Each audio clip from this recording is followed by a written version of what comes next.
अगर आप बोर्ड के स्टूडेंट हो, आप इस बार बोर्ड परीक्षा देने वाले हो कक्षा 10 या 12 के लिए, तो इस वीडियो को आपको बिल्कुल ध्यान से देखना है और लास्ट तक आपको देखना है कि इस वीडियो में आपको क्या क्या चीजें समझाई जा रही है। क्योंकि अगर आपको पेपर में सब कुछ आता है और आपको लिखने का तरीका या आपको नहीं पता, तो आप 10 से 20% मार्क्स आप अपनी बोर्ड परीक्षा में कम कर लोगे आराम से। तो आपको ध्यान से समझना है कि क्या क्या गलती आपको नहीं करनी है। बच्चों के मन में बोर्ड परीक्षा देने से पहले बहुत सारे डाउट होते हैं, जैसे कि अगर किसी की राइटिंग खराब है तो वो सोचता है कि मेरे बोर्ड परीक्षा में नंबर कम आएंगे या बोर्ड परीक्षा में मेरे नंबर कट जाएंगे। तो अगर मैं बताऊं, मेरे पास कुछ परीक्षा कॉपी है, ये जो टेस्ट पेपर की है।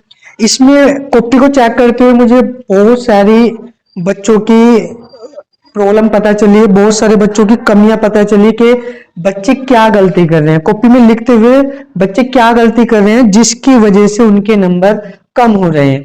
ठीक है, तो सबसे पहले जो प्रॉब्लम होती है बच्चों के सामने होती है राइटिंग की। बच्चे की सबसे बड़ी प्रॉब्लम यही है कि बहुत बच्चों की जो राइटिंग होती है वो बहुत खराब होती है, और ये सोचते हैं कि जो हमारी राइटिंग है बहुत खराब है इसलिए बोर्ड परीक्षा में हमारे मार्क्स तो गए।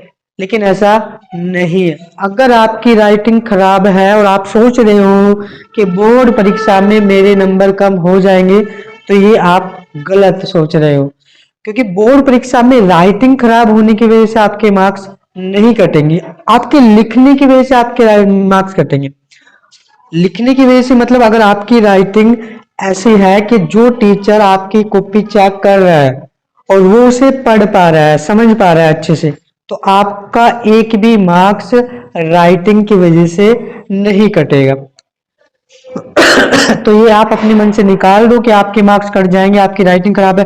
लेकिन इसका मतलब ये बिल्कुल नहीं है कि आप अपनी राइटिंग को ना सुधारो। अगर आपकी राइटिंग खराब है तो आप कोशिश करो कि आप अपनी राइटिंग को सुधारो, थोड़ा सा इंप्रूव करो, थोड़ा सा ऐसा करो कि हाँ, हमारी राइटिंग अगर अब 50% है तो उसे 70 तक लेके आओ, थोड़ा सा सुधार करो। ठीक है, हाँ, ये मन से निकाल दो कि बोर्ड परीक्षा में आपके नंबर कट जाएंगे। अगर आपकी राइटिंग ऐसी है कि टीचर उसे पढ़ पा रहा है तो आपको पूरे मार्क्स मिलेंगे। सबसे पहली प्रॉब्लम होती है, तो आप इसे छोड़ दो कि आपकी राइटिंग खराब है, आप डिप्रेशन में रहो कि मेरी तो राइटिंग खराब है, मेरे नंबर कम आएंगे, तो ऐसा कुछ नहीं है। दूसरी जो प्रॉब्लम होती है बच्चों के सामने होती है स्पीड, राइटिंग स्पीड। बहुत बच्चे बोलते हैं कि जी मैं पूरा पेपर मेरे पे आता है, लेकिन 3 घंटे में पूरा पेपर ही नहीं हो पाता। और बहुत बच्चों की प्रॉब्लम ये भी होती है कि जो शुरुआत में तो मैं बहुत साफ सुथरा लिखता हूँ, बहुत ही अच्छा अच्छा लिखता हूँ, लेकिन जैसे जैसे टाइम बीतता है, आधा घंटा निकल गया, मेरी राइटिंग को पता नहीं क्या होगा, बहुत ही खराब हो जाती है।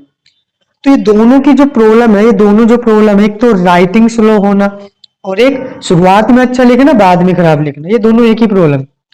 राइटिंग स्लो किसी की नहीं होती, 3 घंटे में हर कोई बच्चा पेपर सोल्व कर सकता है। लेकिन ऐसा क्यों होता है कि हम बाद के क्वेश्चन छूट जाते हैं, बाद के 4-5 क्वेश्चन हमसे छूट जाते हैं, नहीं हो पाते। तो उसका मेन कारण क्या है? आप जो क्वेश्चन कर रहे हो वो टाइम के अकॉर्डिंग नहीं कर रहे। जैसे मान लीजिए कोई क्वेश्चन 1 मार्क्स का है, आप उसे भी 4 मार्क्स के अकॉर्डिंग ही कर रहे हो। जैसे बहुत बच्चों को मैं देखता हूं कि अगर मान लीजिए फिजिक्स में क्वेश्चन आ गया कुलाम्स लॉ, और वो 1 मार्क्स में आए, चाहे 2 मार्क्स में आए, चाहे 4 मार्क्स में आए, बच्चे उतना ही करते हैं। 1 मार्क्स में आएगा तब भी वो पूरा एक्सप्लेन करेगा उसे, 2 मार्क्स में आएगा तब भी इतना ही करेगा, और 4 मार्क्स में आएगा तब भी इतना ही करेगा। तो ये सबसे बड़ी प्रॉब्लम होती है हमारी, टाइम को सही से ना समझना, टाइम के अकॉर्डिंग क्वेश्चन को ना करना। तो हमें क्या करना है, अगर 1 मार्क्स का है तो कोशिश करनी है उसे 2 लाइन में ही समाप्त करे, और अगर 2 मार्क्स का है तो उसे कोशिश करे कि उसी के अकॉर्डिंग करे, अगर 4 मार्क्स का है तो हम उसे पूरा एक्सप्लेन करें। ठीक है, समझ आ गया? दोबारा से समझ लेते हैं। टाइम 3 घंटे जो होता है वो कितनी भी स्लो स्पीड है आप उसे पूरा कर सकते हो। प्रॉब्लम कहाँ होती है? प्रॉब्लम होती है हम क्वेश्चन को उसके अंक के अकॉर्डिंग नहीं करते। हम क्वेश्चन चाहे 1 में हो चाहे क्वेश्चन 2, मेरे पास बहुत सारी कॉपी रखी हुई है, इसमें भी ऐसे किया हुआ है। बहुत बच्चे ऐसे करते हैं जो 1 मार्क्स के क्वेश्चन को भी ऐसा करेंगे जैसे कि इस पर 4 मार्क्स मिलने वाले। मतलब 1 मार्क्स का क्वेश्चन हो तो 1 मार्क्स के अकॉर्डिंग करो, 2 मार्क्स का क्वेश्चन हो तो 2 मार्क्स के अकॉर्डिंग करो, 4 मार्क्स का क्वेश्चन हो तो 4 मार्क्स के अकॉर्डिंग करो। बहुत बच्चे इसमें भी गलती करते हैं। इसी वजह से वो 3 घंटे में पूरा पेपर सोल्व नहीं कर पाते।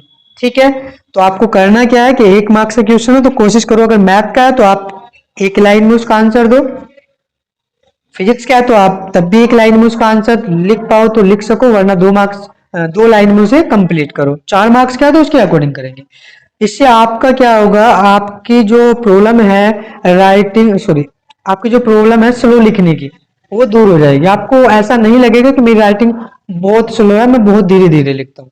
ठीक है, दूसरी ये प्रॉब्लम भी बहुत बच्चों की है कि मैं शुरुआत में साफ साफ लिखता हूँ, ये भी ऐसे ही है, क्योंकि शुरुआत में जो क्वेश्चन होते हैं उसमें बहुत टाइम लगाते हैं करने के लिए, चाहे वो 1 मार्क्स का हो, उसमें बहुत आराम से लिखते हैं, बहुत ही सजा धजा के करने की कोशिश करते हैं, लेकिन जब टाइम देखते हैं कि आधा घंटा हो गया, 1 घंटा हो गया, अभी तो बहुत क्वेश्चन बचे हुए, फिर हम जल्दी जल्दी करते हैं, फिर हम कुछ भी आ रहा है मन में बस फटाफट लिखते चले जाते हैं। तो सबसे पहले आपको माइंड को संतुलित रखना है, टाइम के अकॉर्डिंग क्वेश्चन को करना है। ठीक है, ये 3 प्रॉब्लम हो गई। सबसे पहले ये राइटिंग खराब, तो ये बिल्कुल छोड़ दो। दूसरी है स्लो लिखने की, और तीसरी है शुरुआत में अच्छा लिखना लेकिन बाद में खराब लिखना। चौथी जो प्रॉब्लम होती है बच्चों की, बच्चे क्वेश्चन के आंसर को सही से एक्सप्लेन नहीं कर पाते।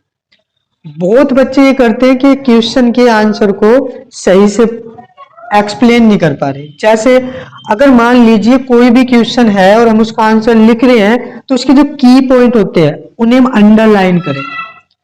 की पॉइंट जो भी होंगे कोशिश करो कि पेंसिल से हम उसे क्या करें, अंडरलाइन करें, ताकि जब भी कोई टीचर उसे कॉपी को चेक करे तो सबसे पहले उसकी नजर उस पर पड़े और वो आंसर को ज्यादा ना पढ़े और आंसर चेक कर देगा। क्योंकि अगर मैं अपनी बात करूं, मैं कॉपी चेक करता हूं तो मैं देखता हूँ की पॉइंट अच्छा लिखे है, फटाक देसी कॉपी चेक हो जाती है, क्योंकि इतना टाइम नहीं होता कि हम पूरे एक एक थ्योरी को पढ़े, बिल्कुल एक एक करके देखें। ऐसे मैथ के क्वेश्चन भी होते हैं।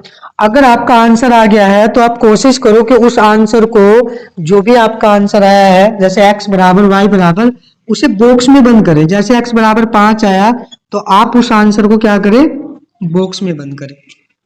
क्योंकि जब भी हम कॉपी को चेक करते हैं हम देखते हैं ज्यादातर मैक्सिमम हर टीचर यही करता है कि उसके आंसर पर नजर जाती है सबसे पहले। हाँ, ये भी है कि वो देखता है कैसे किया है, लेकिन मैक्सिमम आंसर पे नजर जाती है और मैक्सिमम इसी को चेक करके नंबर दे देते हैं। तो आपको करना क्या है कि जो भी, जैसे मैथ में आप कर रहे हो तो आपको उसे आंसर को ब्रैकेट में बंद करना है। और अगर आप फिजिक्स या किसी भी फिजिक्स में लिख रहे हो तो आपको लास्ट में मात्रक जरूर लिखना है, क्योंकि मात्रक की वजह से नंबर बहुत कटते हैं। जो भी आपने किया उसका आंसर ब्रैकेट में बंद करो, मात्रक जरूर लिख दिए।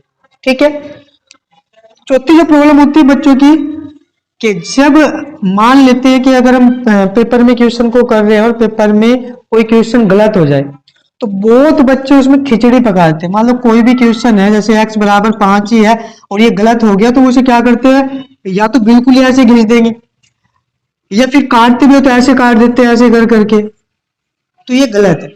अगर आपका कहीं भी फिजिक्स हो, मैथ हो, कोई भी एक लाइन गलत है, जैसे मान लेते हैं x बराबर 5 है और ये क्या गलत हो गया, तो आप कोशिश करो कि इसे एक ही लाइन में काट दो बस। आप उसमें खिचड़ी ना पकाओ। आप अगर और ज्यादा करना है तो क्या करो, इसे बॉक्स में बंद करो और काट दिया, बस एक लाइन खींच दो। बोर्ड एग्जाम में या एग्जाम कॉपी में अगर आपका कोई भी क्वेश्चन गलत हो रहा है या कोई भी कहीं बीच में थोड़ा गलत हो रहा है, तो आप कोशिश करो कि उसी पर ही एक लाइन खींचे। पूरे क्वेश्चन की खिचड़ी ना पकाओ या पूरा क्वेश्चन ना काटो, क्योंकि इतना टाइम नहीं होगा कि आप पूरा क्वेश्चन काटेंगे फिर दोबारा से लिखेंगे। ठीक है, और सबसे ज्यादा बड़ी प्रॉब्लम होती है लास्ट वाली, जिसकी वजह से बच्चे बहुत ज्यादा नंबर कम करवाते हैं, बहुत ज्यादा नंबर कट जाते हैं बच्चों के। जो मैं भी कॉपी चेक करते हुए भी चेक कर रहा था, तो जैसे टेस्ट की कॉपी चेक कर रहा था, एग्जाम कॉपी में ही होता है टेस्ट उनका, तो उसमें बच्चे बहुत ज्यादा गलती क्या करते हैं, क्रम से क्वेश्चन को ना करना। बहुत बच्चे क्या करते हैं, सबसे पहले क्वेश्चन नंबर 1 किया, ये 1 अंक का है, 1 अंक के क्वेश्चन करने शुरू किए, फिर 2 किया, 3 किया, 4 किया, फिर डायरेक्टली कर दिया उसने 12 या 13। अब अगर कॉपी कोई भी टीचर चेक कर रहा होगा तो 1 अंक देगा, 1 अंक देगा, 1 अंक देगा, एक देगा, इस पे भी एक देगा, चाहे वो भला ही 2 का है या 4 का है, उसे भी फटाक दे चेक किया, एक ही नंबर। ये बहुत ज्यादा बच्चे गलती करते हैं कि क्वेश्चन को क्रम से नहीं करते। क्वेश्चन नंबर कभी 12 कर दिया, फिर पता चला 23 किया, फिर 15 किया, फिर 17 किया, कोई सा भी क्वेश्चन कहीं भी कर दिया। अब इससे जो भी टीचर आपकी एग्जाम को चेक कर रहा होगा थोड़ा सा परेशान हो जाएगा, और आपके नंबर जाहिर सी बात है कि वो 1 या 2 नंबर तो कम करेगा ही करेगा हर क्वेश्चन में। क्योंकि अगर कॉपी चेक कर रहा है, 1 नंबर के क्वेश्चन है, आपके 9 क्वेश्चन या 10 क्वेश्चन 1-1 मार्क्स के है, तो 1-1 क्वेश्चन ही देगा, 1-1 नंबर ही देगा। आपने बीच में इसमें 11वां क्वेश्चन किया हुआ है, उस पर भी वो 1 ही देगा। क्योंकि जल्दी इतना टाइम नहीं होता कि बिल्कुल ध्यान से देखे कि आपका क्वेश्चन क्या है, आपने कैसे किया, क्या किया।